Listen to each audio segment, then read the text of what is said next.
Hi friends, இப்போ நம்ம வந்து இடம் பார்த்தீங்கன்னா முடச்சாலை ஃப்ளைஓவர் ஹெச்எம்எஸ் காலனி அந்த சைடில் அந்த எண்டில் இருக்கிறோம். ஸோ இங்கேருந்து ஒரு 50-60 மீட்டர்ஸ் தூரத்தில் பார்த்தீங்கன்னா அச்சம்பத்து விராட்டிபத்து பைபாஸ் ரோடு வந்து ஸ்டார்ட் ஆகும். ஸோ இந்த அச்சம்பத்து விராட்டிபத்து பைபாஸ் ரோடு எந்த இடத்துல அமையுதுன்னா, நம்ம வந்து லாஸ்ட் இயரே 3 வீடியோ போட்டிருக்கோம்.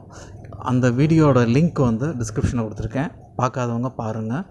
இன்றைக்கி அப்ராக்சிமேட்டாக காலைல 11:30 2 மணிக்குள்ளே வந்து ப்ரைம் மினிஸ்டர் வர்ச்சுவலாக இந்த பைபாஸ் ரோடுக்கான ஃபவுண்டேஷன் ஸ்டோன் வந்து லே பண்ண போகிறாரு.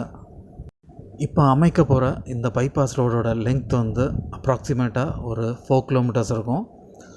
கன்னியாகுமரி பெங்களூர் ஹைவே மேலே வந்துட்டு ஒரு ஃப்ளைஓவரும் இந்த ஹைவேயில் அமைப்பாங்க.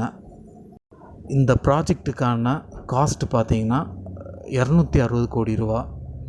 ஓகே ஃப்ரெண்ட்ஸ், இது போல் இன்னொரு மீட் பண்ணுவோம். Until then by.